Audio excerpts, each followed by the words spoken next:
नई पार्टी भी है, पिछले बार से बड़ा गठबंधन है, तो वीआईपी पार्टी को भी जगह मिलनी चाहिए कि ज़्यादा जिलों से कुछ ज़्यादा सीटों से हम लोग लड़ना चाहते हैं, सिर्फ अपनी पार्टी के लिए नहीं, ताकि पूरे इंडिया गठबंधन का प्रदर्शन। बस बातें चल रही है, मेरे ख्याल से फिनिशिंग टच, अभी फिनिशिंग टच देने का काम चल रहा है और वो काम जो अधूरा रह गया था 20 में, उस काम को इस बार हम लोग बिल्कुल पूरा करेंगे। सरकार को बदलेंगे, बदलो सरकार, बदलो बिहार का जो नारा है, वोट चोर गद्दी छोर का जो नारा पूरे देश में गूंज रहा है। नमस्कार, मेरा नाम आलोक है। आप लाइव स्ट्रीज देख रहे हैं। देखिए, बिहार विधानसभा के चुनाव होने हैं और सीट शेयरिंग का मामला अभी भी फंसा हुआ है, एनडीए के भीतर भी और महागठबंधन के भीतर भी। अब ऐसे में दीपांकर भट्टाचार्य, जो कि माले के वरिष्ठ नेता हैं, लेफ्ट के एक बड़े नेता हैं, वो कह रहे हैं कि सम्मानजनक सीटें मिलनी चाहिए, जल्द से जल्द फैसला हो जाना है। और 2020 में जिस तरह से स्ट्राइक रेट रही थी, देखिए कांग्रेस से अच्छी स्ट्राइक रेट माले की रही थी, लेफ्ट पार्टीज की रही थी, और इसे लेकर दीपांकर भट्टाचार्य कह रहे हैं कि उनकी बात हो या मुकेश सहनी आए हैं पार्टी में, महागठबंधन में उनकी पार्टी आई है, तो उन्हें भी सम्मानजनक सीटें मिलनी चाहिए। ये बातें हो रही हैं और एक दो दिन में फैसला हो जाएगा। यानी कि दबाव अभी बरकरार है वीआईपी पार्टी का और लेफ्ट पार्टी का। उन्हें सीटें बढ़ाकर चाहिए क्योंकि उनकी हिस्सेदारी ज्यादा है, उनके पास वोट है।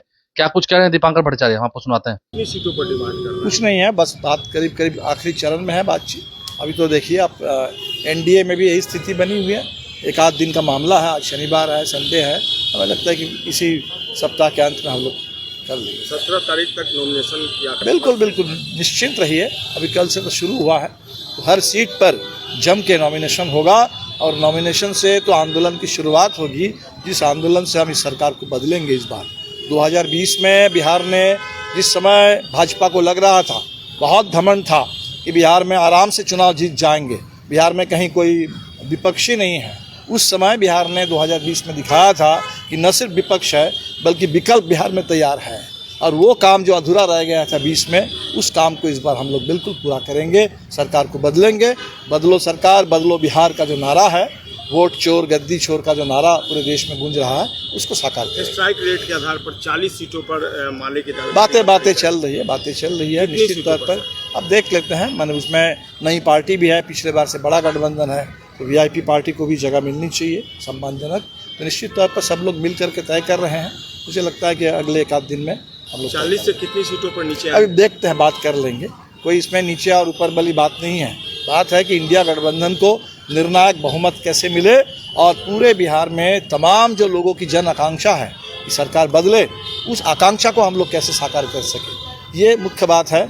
और शेष निश्चित तौर पर हमने कहा है कि ज़्यादा जिलों से कुछ ज़्यादा सीटों से हम लोग लड़ना चाहते हैं, सिर्फ अपनी पार्टी के लिए नहीं, ताकि पूरे इंडिया गठबंधन का प्रदर्शन वो और बेहतर हो जाए। जैसे पिछली बार दक्षिण बिहार में हुआ था, शाहबाद या मगध में, वैसा ही प्रदर्शन इस बार उत्तर बिहार में, मिथिला में, कोसी में भी हो सके। हम लोग इस कोशिश पर लगे हैं। कांग्रेस से भी समझौता हो गया है आरजेडी का, या अभी बस बातें चल रही है, मेरे ख्याल से फिनिशिंग टच, अभी फिनिशिंग टच देने का काम चल रहा है। बिल्कुल, हमें लगता है कि एक आध दिन में हम लोग फाइनल कर लेंगे। तो समझ सकते हैं आप कैसे अभी असमंजस की स्थिति है महागठबंधन में भी और एनडीए खेमे में भी। देखिए, तमाम जितने एनडीए के बड़े नेता हैं वो दिल्ली बुलाए गए हैं, वहीं पर समझौता होगा, क्योंकि जिस तरह से सीट बंटवारे में चिराग पासवान की पार्टी को 29 सीट मिलते हुए दिख रहे हैं। अब ऐसे में उपेंद्र कुशवाहा हो या जीतनराम मांझी हो, वो दोनों ही नाराज हो चुके हैं, दोनों की बात पूरी अभी नहीं हुई है, अभी वार्तालाप जारी है। तो ऐसे में सभी नेता दिल्ली बुलाए गए हैं। वहीं महागठबंधन के भीतर भी सीट शेयरिंग का जो मसला है अभी तक सुलझा नहीं है। दीपांकर भट्टाचार्य क्या कह रहे थे हमने आपको सुनवाया है। वीआईपी पार्टी को और लेफ्ट पार्टीज को सीटें अधिक चाहिए, पहले से अधिक चाहिए, क्योंकि उनके पास वोट है, आधार है और स्ट्राइक रेट उनका अच्छा रहा है, इसलिए उनकी दावेदारी बड़ी है। आप सुन रहे हैं, समझ रहे हैं। तेजस्वी यादव के लिए भी मुसीबत है, बड़ी चुनौती है। जल्द से जल्द कैसे सीट शेयरिंग पर वो सभी की बातें रखते हैं, सभी को मनवा लेते हैं। हमारे चैनल को सब्सक्राइब कर लें, साथ साथ फेसबुक पेज भी लाइक करें। धन्यवाद।